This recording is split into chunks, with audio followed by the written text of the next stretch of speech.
Vous êtes sur Média 1, merci de nous rester fidèles, soyez les bienvenus dans ce nouveau numéro de votre émission Génération News, l'émission qui prend à cœur toutes les problématiques liées à la jeunesse, mais également tout ce qui fait le buzz sur Internet. Et en parlant de problématiques liées à la jeunesse, vous le savez un petit peu, aujourd'hui sur le continent, plusieurs joutes électorales auront lieu, et en l'occurrence la présidentielle de septembre prochain au Gabon, ou encore en décembre prochain en République démocratique du Congo, évidemment au Sénégal, prévu pour février prochain. Lors de ces élections, évidemment, la jeunesse, qui représente l'avenir de demain, aura un rôle crucial à jouer. Mais avant, évidemment, de jouer leur partition, on va peut-être revenir un peu sur les droits et devoirs civiques de cette jeunesse africaine. On en parle en première partie d'émission avec les invités du jour.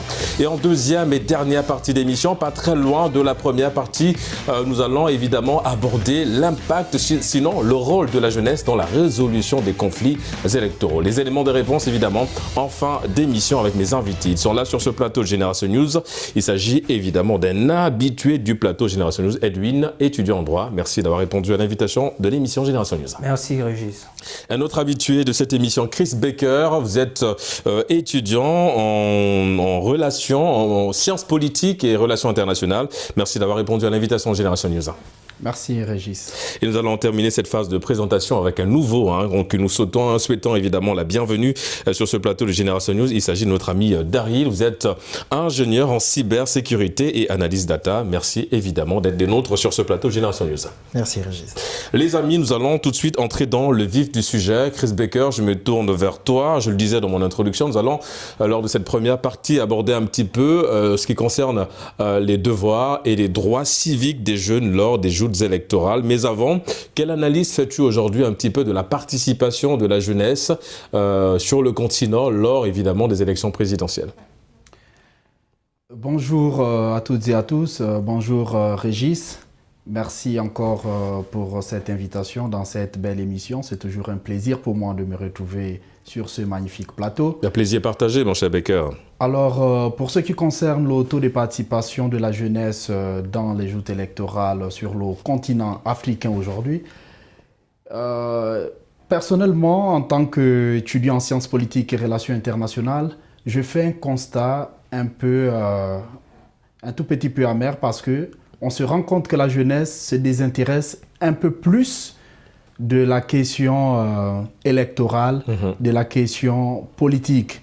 Et pour moi, c'est une erreur assez grande de la part de la jeunesse que de se désintéresser de la question électorale. Ouais. Car c'est en participant à l'élection que ces jeunes peuvent influencer leurs choix, que les jeunes peuvent influencer leurs ambitions, leurs visions de l'Afrique de demain.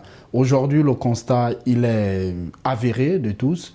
On se rend compte que les jeunes ne veulent plus y aller. Peut-être tout au long de cette émission, on va un peu comprendre pourquoi. Évidemment, on reviendra, oui, évidemment, on va épiloguer tout au long de cette émission sur cette problématique-là, le refus, comprendre pourquoi, évidemment, cette jeunesse, on a l'impression qu'elle n'est plus impliquée dans tout ce qui concerne le processus électoral. Edwin, tout à l'heure, on a parlé vraiment d'une jeunesse un petit peu absente, mais revenons un peu sur les droits et devoirs, les droits et devoirs civiques de cette jeunesse-là.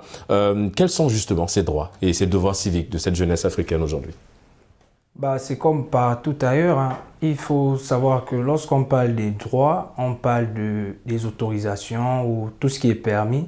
Et des devoirs, comme c'est des obligations. Donc les droits, c'est le droit de participer à une élection, c'est le droit au vote, c'est le droit de prendre part à certaines discussions. Et lorsqu'on parle des devoirs, on a par exemple reverser les impôts, respecter la loi, et la liste est longue. Donc, en grosso modo, c'est ça. D'accord. Revenons effectivement, il y a également sur le continent un processus qui a démarré, c'est le processus d'enrôlement. C'est-à-dire que évidemment des gens vont se faire enrôler pour figurer sur la liste électorale, enfin la liste pour pouvoir effectivement être éligible au vote. Quelle analyse faites-vous de ce processus-là quand on sait évidemment qu'on a encore une jeunesse qui malheureusement, on a l'impression qu'elle ne se sent pas concernée par ce processus-là, mon cher Edwin. Quelle analyse, quel regard avez-vous sur ce processus-là qui malheureusement ne concerne pas beaucoup de jeunes? Je pense que Chris Baker a si bien planté le décor que je ne sais pas si je pourrais amener un dépassement. Mais il faut dire que le constat, il est là. C'est que le jeune est désintéressé de la chose politique. Comme tu le dis, on est en période d'enrôlement, on se rend compte qu'il n'y a pas assez d'engouement. Alors que c'est cette jeunesse-là qui est censée être même, on va dire, en avant. Parce que c'est à elle de désigner qui va présider aux destinées de son pays ou de sa circonscription. Mais le constat est là, on est désintéressé. Maintenant, après, il faut se poser la question de savoir pourquoi. Et en se posant la question, on peut avoir une réponse assez simple. C'est que les jeunes ne se retrouvent plus en certains dirigeants. C'est-à-dire, ils ont porté certains dirigeants à des postes qui, malheureusement, lorsqu'ils accèdent à ces postes-là, ne respectent pas leur part du contrat, tout simplement. Et du coup, ils se disent que à quoi ça sert à chaque fois d'aller prendre part à une échéance. On a l'impression qu'il y a un éternel recommencement, c'est-à-dire qu'on y va, mais donc, les résultats... on se désintéresse et malheureusement... Est-ce que c'est la cause par excellence? Évidemment, mon cher Daryl, c'est l'une des causes, parce que c'est la cause par excellence. Est-ce que le manque d'information de la part de cette jeunesse-là peut également constituer l'un des motifs du rejet, on a envie de le dire, parce que c'est le constat de ces jeunes-là à la participation au processus électoral? Merci Régis. Par rapport à ta question, je pense que le manque d'information est la partie la plus difficile dans le processus d'enrôlement. Car les jeunes sont à 60% connectés sur les plateformes, telles que les réseaux sociaux. Donc, il serait intéressant d'avoir des mécanismes, donc des plateformes sur lesquelles les jeunes peuvent s'exprimer et où ils auront des informations en temps réel et des informations aussi fiables. Parce que de nos jours, les informations, comme elles ne sont pas avérées, elles sont soit déformées.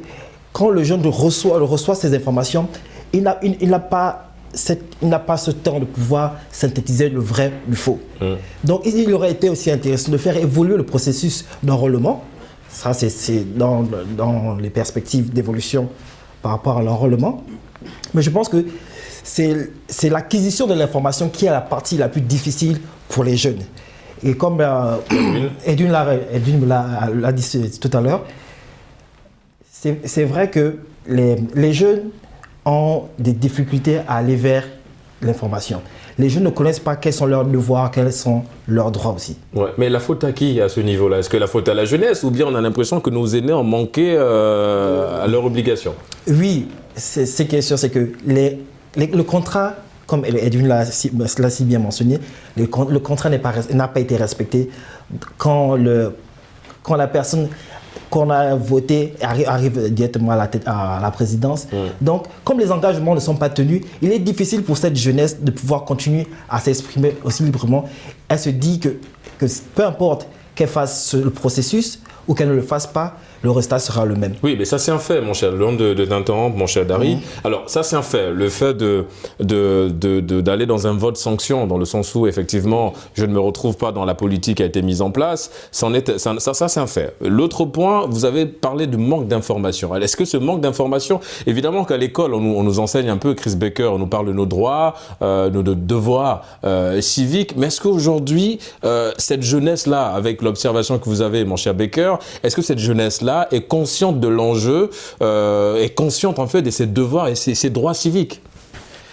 Alors, parler de manque d'information, je dirais malheureusement non. D'accord. Parce qu'au regard de toutes les organisations étatiques et gouvernementales aujourd'hui, on se rend compte qu'il y a tous les moyens mis en place pour informer la jeunesse, pour informer la population sur les processus électoraux et autres. Et vous l'avez même si bien dit tout à l'heure, si nous repartons quelques années en arrière, nous allons voir que même depuis le primaire, il y a déjà un programme pédagogique qui nous instruit, qui nous enseigne sur... C'était l'éducation civique. Voilà, qui nous enseigne sur nos devoirs et nos droits. Et on pouvait même dire très souvent, si j'emprunte un peu le langage de certains de nos enseignants, ils nous disaient souvent que les devoirs de l'État vis-à-vis du peuple sont les droits du peuple. Et les droits du peuple sont les obligations, sinon les devoirs de l'État vis-à-vis de et vice-versa. C'est-à-dire, autant nous avons les droits que nous attendons de l'État, autant nous avons les devoirs vis-à-vis de cet État. C'est pourquoi je dis que l'information, quand même, elle est déjà assez répandue. Mais le constat fait d'une analyse purement scientifique, on peut simplement parler d'un refus volontaire de participer à la chose politique. Et M. Edwin pouvait le dire tout à l'heure, qu'il a essayé d'évoquer certaines raisons, que certainement c'est dû à un découragement parce que nous avons posé une certaine confiance sur une quelconque personnalité et après on se rend compte que les résultats escomptés ne sont pas ceux-là. Mais je dirais mieux que c'est une erreur de la part de cette jeunesse aujourd'hui que de dire que hier j'ai fait confiance, comme les résultats ne suivent pas, je vais m'abstenir. C'est une erreur assez gravissime parce que si on considère un peu le processus de l'enrôlement, l'enrôlement c'est quoi? C'est peut-être là où nous devons en venir. Le citoyen, le jeune doit comprendre que l'enrôlement c'est le premier pas, le premier processus à la citoyenneté. Aujourd'hui, un jeune qui refuse de se faire enrôler, c'est un jeune qui a refusé de contribuer à la vie politique de son pays. Car si nous avons des ambitions politiques, si demain nous voulons être candidats à une élection quelconque, on ne peut être candidat si l'on n'est pas enrôlé sur une liste électorale. Ce qui fait que systématiquement, le fait de ne pas me faire enrôler, je m'écarte déjà d'une course électorale quelconque. Et là, c'est un premier péché. Et là, c'est une première faute. Et je vais chuter par là pour laisser la parole aux autres. On dit chez nous en politique, la politique, soit tu l'as fait, soit tu l'as subi. Et il est mieux pour tout citoyen de faire la politique que de la subir. Parce que subir la politique, c'est vivre la volonté des autres hommes, même si elle ne nous concerne pas, même si elle ne nous plaît pas. Exactement. Je pense que c'est bien résumé, hein, mon cher Baker. Edwin, je me tourne vers toi pour rebondir un petit peu sur ce que notre ami Baker vient de souligner. On parle de ce refus-là de l'enrôlement, donc le fait de participer, hein, de jouir de sa citoyenneté, hein, mon cher Baker. Beaucoup de jeunes, malheureusement, n'ont pas participé à ce processus ou ne participent pas à ce processus sur le continent. Je l'ai annoncé, il y a plusieurs élections présidentielles qui sont attendues sur le continent et cette jeunesse, évidemment, aura son rôle à jouer. Sur un plan purement juridique, hein, évidemment, avec vos connaissances, quelles peuvent être les conséquences de ce refus de cette jeunesse-là de participer à l'enrôlement, de se renrôler, mais surtout de faire briller cette citoyenneté? C'est comme Chris Baker l'a dit, hein, la politique, soit on l'a fait, soit on l'a subi. Donc sur un plan juridique aussi, on l'a subi. Parce que lorsqu'on décide de s'abstenir de participer à une élection, on n'a pas le droit de contester. Sur quelle base on va contester, vu qu'on n'a pas pris part à cette élection-là? Donc, on a des gens qui disent « moi, je ne vais pas me faire enrôler, moi, je ne vais pas voter ». Mais une fois un candidat accède à la magistrature suprême, c'est les mêmes qui descendent dans les rues pour contester, pour casser. Mais sur quelle base? Alors que si on prend part à l'élection, on a suffisamment d'outils pour nous permettre d'initier certaines actions. Par exemple, lorsqu'on est dans un parti, le plus souvent, qu'est-ce qui se passe lors des échéances électorales? C'est que les partis délèguent dans chaque lieu de vote des représentants. Ces représentants-là sont là pour veiller à ce que l'élection se déroule comme il se doit. Et s'ils constatent qu'il y a des irrégularités, c'est à eux, via un document juridique, on peut l'appeler ainsi, qui est le PV, constater tout ce qu'il y a eu comme irrégularité. C'est sur la base de ce PV qu'ils pourront intenter des actions devant qui de droit. Mais entre-temps, pour des gens qui n'ont pas pris part à cette échéance-là, sur quelle base ils vont contester? Avec quoi? Donc c'est un peu ça, les risques ou ce qu'il en est en termes juridiques. Daryl, Edwin voulait rebondir sur l'argumentaire d'Edwin? Oui. D'accord, je vous laisse rebondir. Je disais que par rapport à ce que Edwin a souligné, il est vrai que pendant les votes, dans les bureaux de vote, il y a des représentants de l'opposition comme de la majorité. Cette année, j'ai ouï dire que certains pays ont envoyé des représentants pour édifier les jeunes sur le processus électoral. Donc, ce sont des informations que certaines personnes, les personnes lambda, n'avaient pas. Donc, si à cette période précise, ils avaient une posture, on peut comprendre qu'ils aient une posture d'abstention par rapport à ce genre de choses. Parce qu'ils n'ont pas l'information.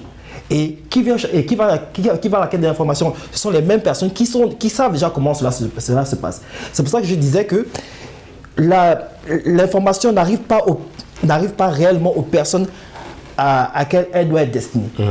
Est-ce que c'est pas inquiétant un petit peu, mon cher Daryl? C'est-à-dire qu'on a une jeunesse qui visiblement ne maîtrise pas ses droits et ses devoirs civiques.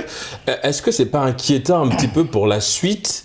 Est-ce qu'on n'a pas une génération qui est un petit peu éteinte par rapport justement à tout ce qu'on observe et par rapport à ce processus-là, ce point qui est très intéressant? Chris Becker parlait de mettre en lumière sa citoyenneté, mais si on a une jeunesse qui malheureusement, même le terme citoyenneté n'a pas une bonne définition n'a pas bonne presse auprès de ces jeunes-là, est-ce qu'on n'est pas en droit de s'inquiéter aujourd'hui, mon cher Daryl? Si, tout à fait. On est en droit de s'inquiéter car les jeunes de nos jours se désintéressent de la politique, ça c'est un fait.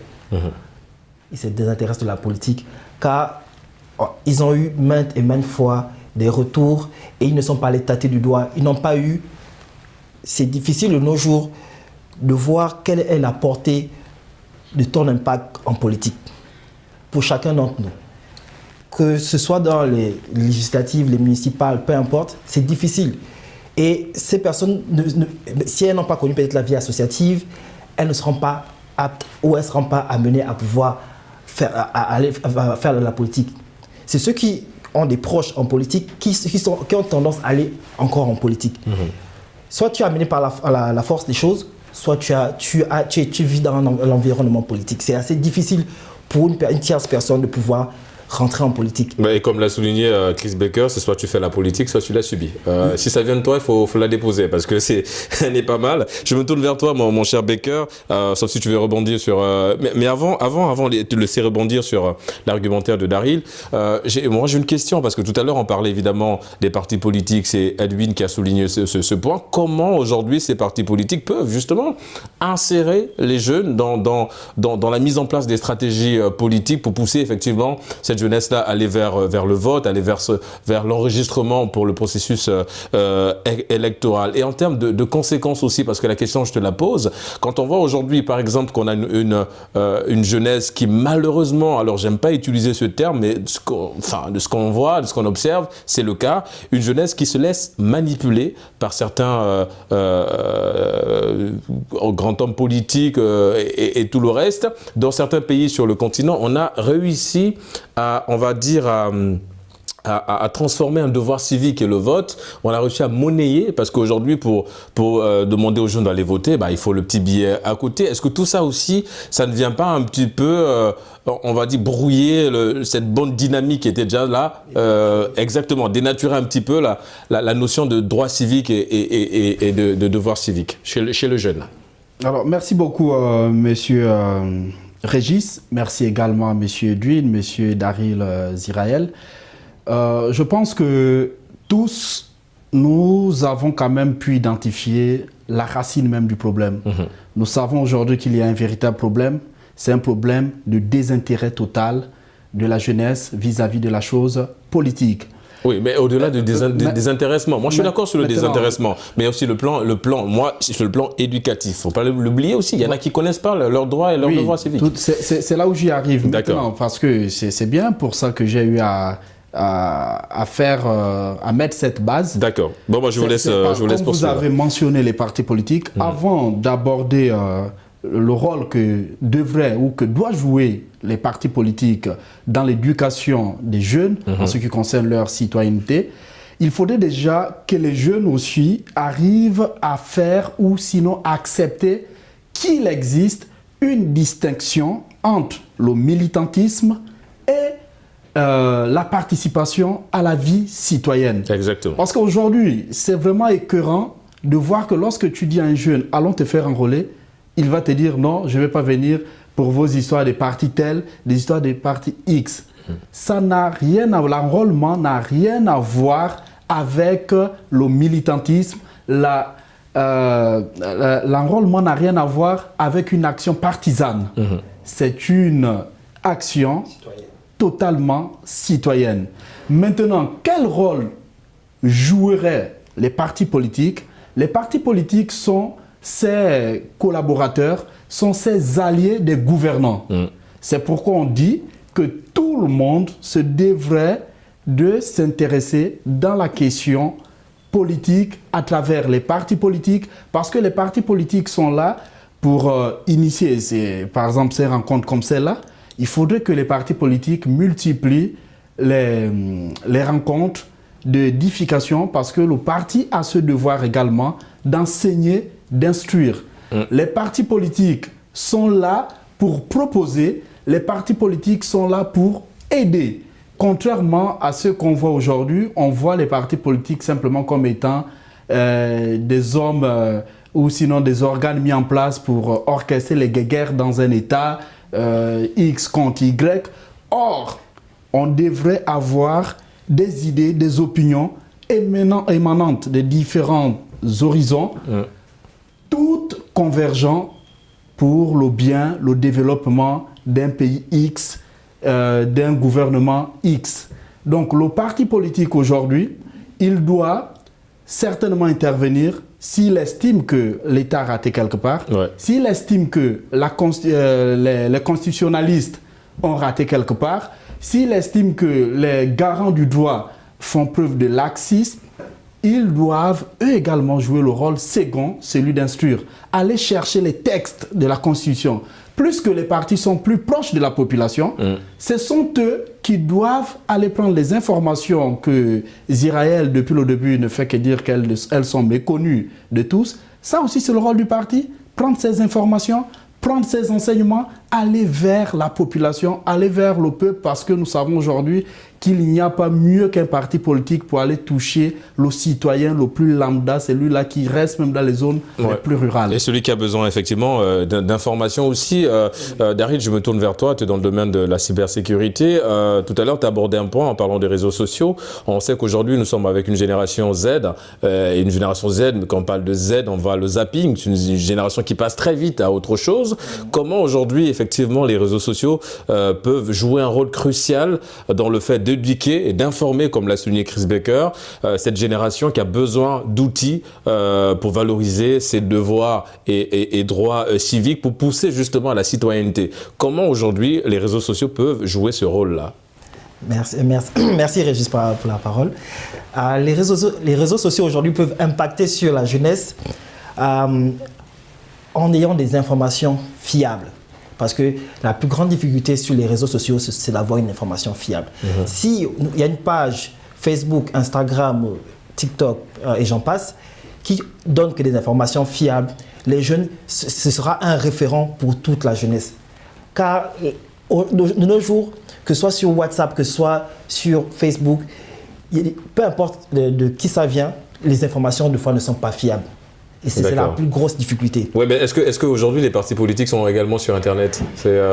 Enfin, sur les réseaux sociaux de façon générale. Chris Baker, parce que je rappelle également que au-delà d'être spécialiste de relations internationales, tu es également dans le domaine de créateur de contenu. Est-ce que tout ça aussi, ça joue quelque part? Oui, merci Régis. Moi, je n'avais pas encore envie de toucher là, mais je vais quand même toucher un peu là où ça fait touche depuis le début, vous voyez, on est tous d'accord que le jeune manque d'informations, que le jeune n'est pas informé, mais est-ce qu'on s'est posé une seule question, celle de savoir où se trouve la responsabilité de la jeunesse dans son information, dans son éducation, dans son instruction? Parce que voyez-vous, aujourd'hui, il faut quand même le reconnaître, les gouvernants ne manquent pas de mettre les moyens en place pour permettre à la jeunesse de s'instruire. Aujourd'hui, nous avons un pays, permettez-moi de le prendre comme exemple parce que j'y suis et je me considère comme étant de ce pays, le Sénégal. Le Sénégal aujourd'hui, c'est un pays où n'importe qui peut accéder à Internet. Ce sont les efforts des gouvernants. Mais que font les jeunes de cet outil qui pourrait être exploité au mieux? Malheureusement, quand on va aller sur les réseaux sociaux, c'est le divertissement. C'est plus pour tout et n'importe quoi, alors qu'on peut faire un autre usage encore plus éthique, plus digne, pour pouvoir contribuer au développement de notre Afrique. Et en parlant d'Afrique, justement, je suis obligé de t'interrompre, mon cher Becker, parce que nous arrivons au terme de cette première partie d'émission. On marque une courte pause, évidemment, on se retrouve dans une poignée de minutes pour la deuxième et dernière partie d'émission. À tout de suite.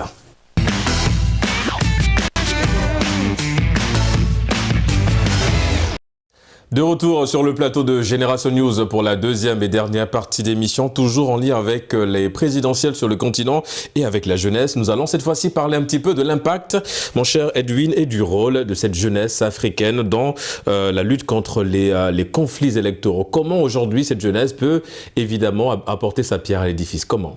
Mais pour que cette jeunesse puisse apporter sa pierre à l'édifice, il faudrait d'abord qu'elle soit consciente des enjeux. Il faudrait qu'elle sache quel est son rôle.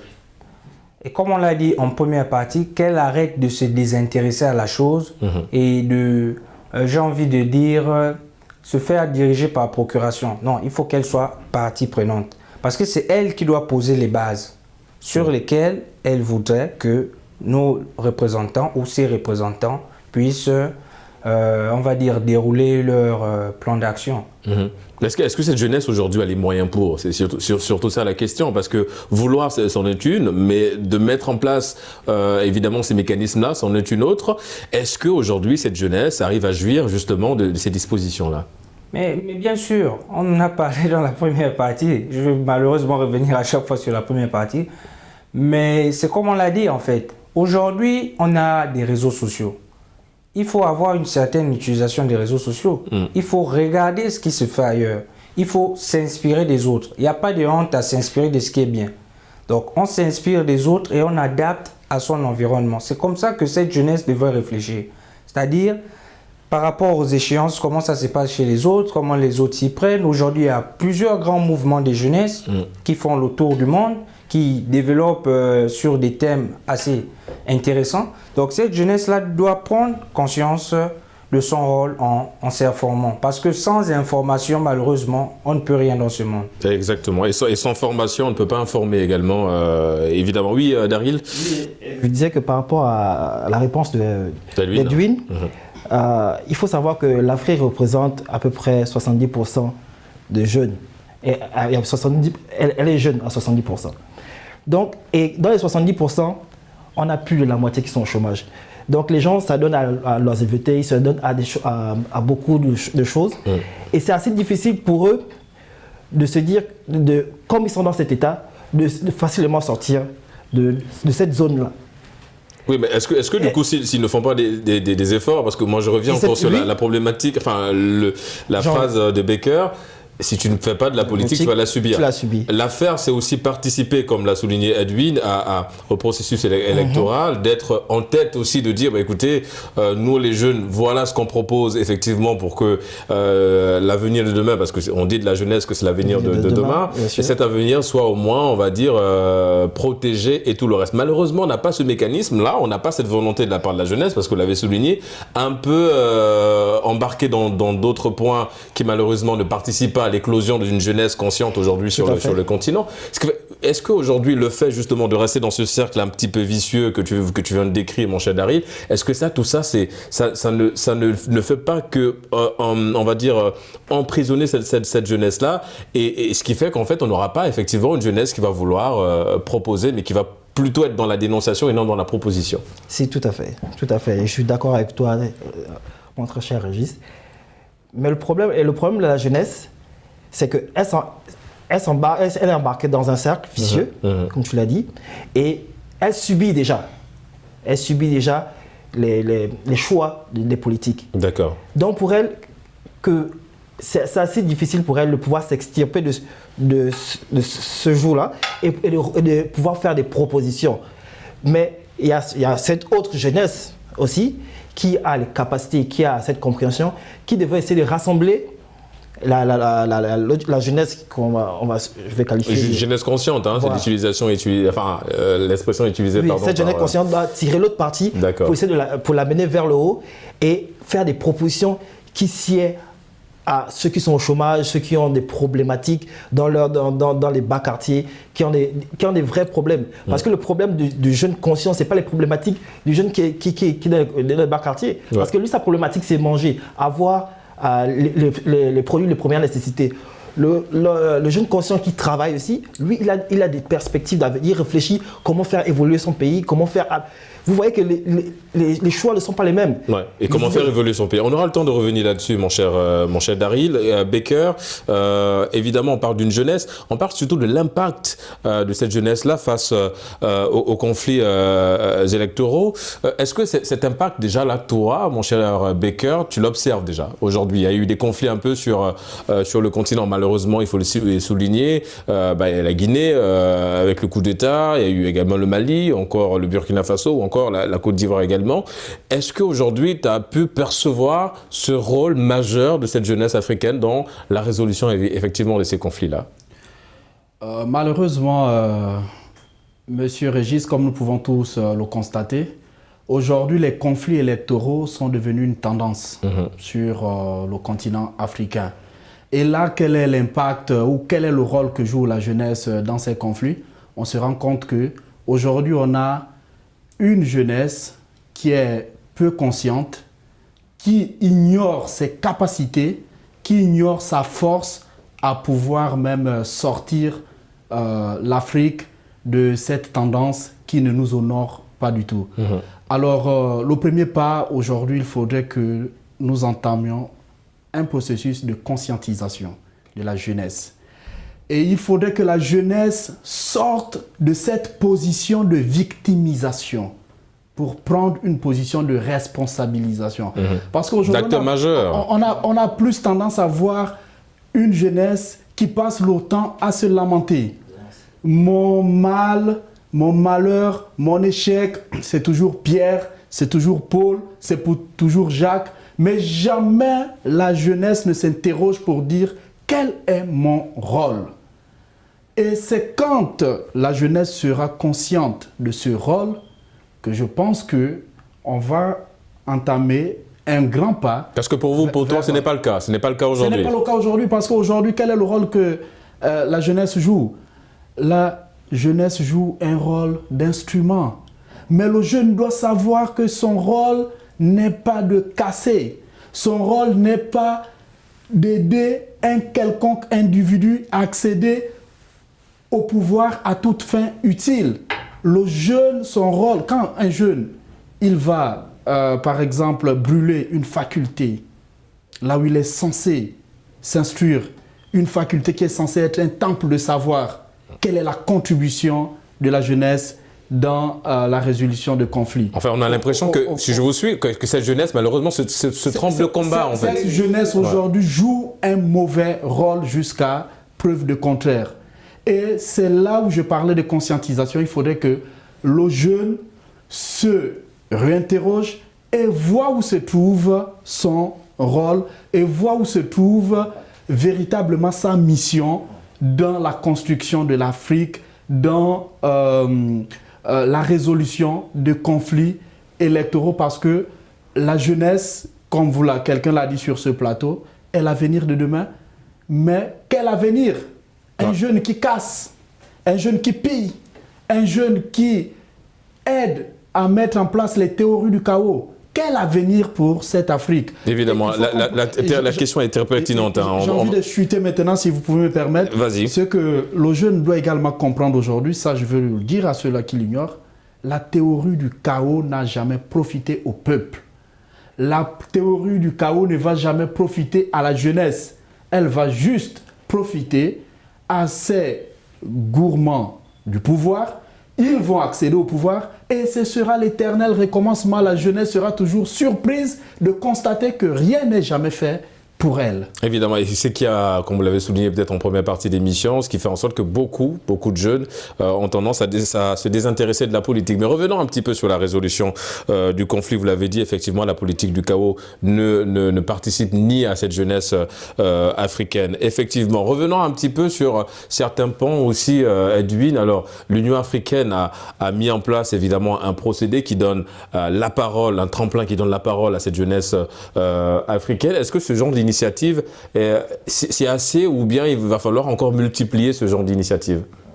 Bon, c'est une initiative louable, mais après, c'est comme on l'a dit ici. Est-ce que les gens sont au fait de cette initiative-là? Parce que c'est ça aussi le problème de nos dirigeants. C'est-à-dire qu'on met souvent en place des mécanismes et on se limite là. On ne s'arrange pas à ce que ça soit divulgué pour que tout le monde puisse avoir accès. Ouais.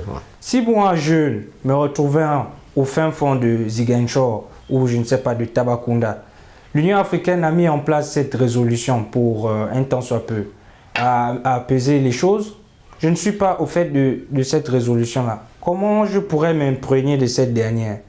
Comment est-ce que je pourrais voir quels sont les biens fondés de cette dernière? Donc, il y a aussi ce problème-là le plus souvent. Parce qu'on met en place des stratégies, mais on ne les divulgue pas assez. Donc, les gens ne sont pas forcément au fait de ce qui se passe. Et malheureusement, ils prennent, comme Chris l'a dit, des chemins peu recommandables, tels que celui du chaos, malheureusement, qui n'arrange personne. Effectivement, qui n'arrange, mais vraiment pour le coup, personne. Daryl, moi, je viens à toi. On parle de la résolution des conflits sur le continent, et le rôle et l'impact, évidemment, de cette jeunesse, la mobilisation de cette jeunesse africaine. On a parlé, on a eu à émettre quelques pistes, quelques idées là sur ce plateau, mais concrètement, comment, effectivement, cette jeunesse peut s'organiser, parce que tout à l'heure tu l'as souligné, il y a une jeunesse consciente et d'autres qui ne l'est pas. Comment arriver à avoir une seule jeunesse consciente et quelles peuvent être les idées, les mécanismes qu'on peut mettre en place pour aller vers effectivement la résolution de conflits? On a l'impression que pendant des conflits sur le continent, cette jeunesse n'a pas droit à la parole. C'est le constat que nous avons de façon générale. Est-ce que cette jeunesse n'a pas droit à la parole ou bien cette jeunesse refuse de prendre la parole, mon cher, selon toi? D'accord. Selon moi, il faudra montrer aux jeunes quel est leur impact. Ça veut dire, je veux dire par là que dès que les jeunes s'assemblent et veulent et prennent une décision sur un sujet, il faut que ce sujet soit réellement écouté. Même s'il n'est pas exécuté, il est écouté et entendu aux yeux de tous. Mais et comment arriver là? En créant des plateformes, en créant plusieurs plateformes comme l'Union africaine l'a déjà fait, en créant des plateformes dans chaque quartier. Comme ça, il y aura des représentants qui viendront parler avec leur manière, dans leur dialecte. Ils pourront s'exprimer de façon ouverte et sans avoir de problème, sans être poursuivis parce qu'ils ont fait sortir tel. En fait, l'objectif, c'est d'avoir une niche d'idées proposée par ces jeunes-là et ensuite. Tout à fait. D'accord. Et comme le Baker l'a bien mentionné tout à l'heure, la jeunesse est inconsciente, elle ne connaît pas son rôle. Enfin, une certaine partie de la jeunesse. Ce serait méchant pour nous de généraliser. Oui, la partie non consciente, comme je l'ai mentionné tout à l'heure. Donc, elle devrait connaître son rôle, elle devrait connaître son impact. Mais au regard de la vie politique, la jeunesse ne voit pas quel est son rôle. Elle ne sait, même si la jeunesse a eu à voter, elle ne comprend pas. Elle ne comprend pas pourquoi on met tel en place, on met tel ou tel. La jeunesse voudrait que quand elle décide, elle a un choix sur une problématique, cette décision soit réellement prise en compte. D'accord. Imaginez, il manque de l'eau peut-être à Tambacounda ou c'est pas à Kigali. Dans une localité, le jour qu'ils ont fait une pétition, ils ont fait un référendum si vous voulez. En un mois, on commence à vouloir installer, on commence à rencontrer les gens, le maire commence à dire qu'il va faire ça. Ils vont se rendre compte qu'ils sont importants aux yeux de tout le monde. Ouais, qu'ils ont joué un rôle. Ils ont joué un rôle, mais la jeunesse ici, comme Baker l'a signalé, elle est instrumentalisée. C'est pour le chaos, on chauffe la jeunesse parce qu'on n'est pas content sur une problématique, alors qu'il y a plusieurs différents moyens d'arriver à nos finalités. Évidemment, le côté pacifique, prôner beaucoup plus le côté pacifique et non cette politique du chaos, soulignée par notre ami Baker. Baker, effectivement, je me tourne vers toi. Aujourd'hui, on parle de cette jeunesse, on parle de cette forme de représentation. Est-ce qu'aujourd'hui, il faudrait aller un peu plus loin? C'est-à-dire, on parle de cette jeunesse qui, malheureusement, on a l'impression qu'elle n'a pas droit à la parole. C'est l'impression qu'on a, parce que quand on voit qu'il y a des conflits dans certains pays, la jeunesse est parfois un petit peu absente. Est-ce que le fait d'inclure, sinon de laisser cette jeunesse-là, par exemple au niveau de l'Assemblée nationale, il faudrait peut-être revoir un petit peu les lois pour laisser beaucoup plus des jeunes conscients, on a envie de dire, de pouvoir représenter cette jeunesse-là au sein de l'hémicycle. Comment aujourd'hui, justement, ces genres de mécanismes peuvent faciliter le communiquer, le discours, la communication avec la jeunesse dans le cadre de la résolution des conflits? Alors, quelqu'un pouvait dire que prendre la parole, c'est prendre le pouvoir. Mais qui donne cette parole? On la prend où? Il faudrait que le jeune arrive dorénavant à sortir de cette position de défaitiste. Le jeune doit être celui-là qui doit continuer à croire. Continuer à croire veut dire décider de continuer à être un acteur de la vie politique, même au plus petit niveau. Monsieur Régis, aujourd'hui, on est souvent étonné de voir une jeunesse se mettre dans des positions qui n'arrangent, qui ne favorisent même pas ses atouts. Vous allez dire aux jeunes aujourd'hui que venez, prenez telle position, prenez tel poste, le jeune va se mettre dans une position de radicalisme. La jeunesse n'est pas là pour être dans une position radicale, dans une opposition radicale quelconque. Le jeune doit infiltrer le système. Tous les jeunes, autant que nous sommes, nous devons nous battre pour intégrer les ministères, pour intégrer les parlements, pour intégrer tous les milieux décisionnels possibles de nos États. C'est par là que le changement va commencer. Si vous estimez que nos prédécesseurs, nos aînés, ne font pas mieux, mais nous allons proposer mieux. Mais on propose où? Là où on prend des décisions. Mais comment pouvez-vous prendre des décisions si vous refusez d'y accéder? On accède par quoi? En étant un acteur. Donc aujourd'hui, les premières solutions, quand vous parlez de l'Union africaine, mais l'Union africaine, c'est un noyau qui rassemble tout le monde. Mais chacun a une origine diverse. Ce qui fait que c'est d'abord du plus petit niveau, dans nos différents États, que nous devons commencer à impacter. C'est cet impact-là qui va monter au niveau international pour faire une force de proposition. Mais au bas niveau, nous fuyons la décision. Nous fuyons la participation. À quel moment allons-nous prétendre influencer les décisions internationales, les décisions mondiales? Donc, pour moi, les solutions factuelles, c'est que le jeune, il doit accepter de gré ou de force, malgré les injustices, malgré les déséquilibres qu'on peut observer dans la société. Le jeune doit toujours être conscient, doit toujours avoir la foi de participer au jeu politique de son pays. Il doit se faire enrôler, il doit accepter d'intégrer le système, il doit accepter, surtout accepter de collaborer avec le pouvoir en place, les pouvoirs en place de ces États. Et c'est là un peu le gros problème là, au niveau, Edwin, le désaccord se trouve en général à ce niveau-là. Mais restons vraiment dans la collaboration et dans le sujet qui nous interpelle aujourd'hui, c'est la résolution des conflits liés aux élections dans plusieurs pays, malheureusement, sur le continent. La collaboration, est-ce que aussi quelque part, parce qu'on parle des aînés, est-ce que ces aînés aussi ont cette volonté de collaborer avec cette jeunesse-là? Il y a Churchill qui disait « Le politicien, c'est celui qui pense à ses intérêts. L'homme politique, c'est celui qui pense à l'avenir. » Qui est l'avenir? C'est la jeunesse. Qui représente la jeunesse dans les institutions? Ce sont des vieilles personnes, ce ne sont pas des jeunes. Donc le jeune âgé. Donc le jeune ne peut pas se représenter avec une personne qui ne comprend pas ses réalités, qui ne comprend plus les sensations d'être un jeune. c'est assez difficile. Non, au-delà même de comprendre les sensations, c'est la peur, l'inquiétude, parce que quand vous vous retrouvez dans un pays instable, évidemment que là, Baker, le jeune a son mot à dire. Est-ce qu'il faut aller plus loin? Vous avez vu un peu l'exemple changeant un petit peu de combat, vous avez vu un peu le combat lié au climat avec Greta Thunberg aujourd'hui qui a eu effectivement à l'ONU, à parler, à dénoncer certaines choses. Est-ce qu'il faut aller dans ce sens-là aussi en ce qui concerne la résolution de conflits? Le procédé de l'Union africaine, justement, c'était de ramener des propositions faites par des jeunes et essayer évidemment de les étudier et de voir comment on peut réussir à sortir en tout cas un pays d'un conflit lié aux élections, enfin une présidentielle par exemple. Est-ce qu'il faut aller dans ce sens-là? Tout à l'heure je posais la question à Edwin, savoir si l'initiative elle est bonne ou bien il faut aller un peu plus devant, c'est-à-dire à chaque fois par exemple qu'il y a des rencontres de l'ONU ou des événements comme ça, de ramener des jeunes qui viennent effectivement exprimer leur peur liée au conflit et de proposer des solutions au lieu de dénoncer simplement. D'accord, merci beaucoup Régis, mais avant de répondre à votre question, j'aimerais un peu rebondir d'accord, l'argumentaire de Daryl. Un simple élément évoqué par Daryl.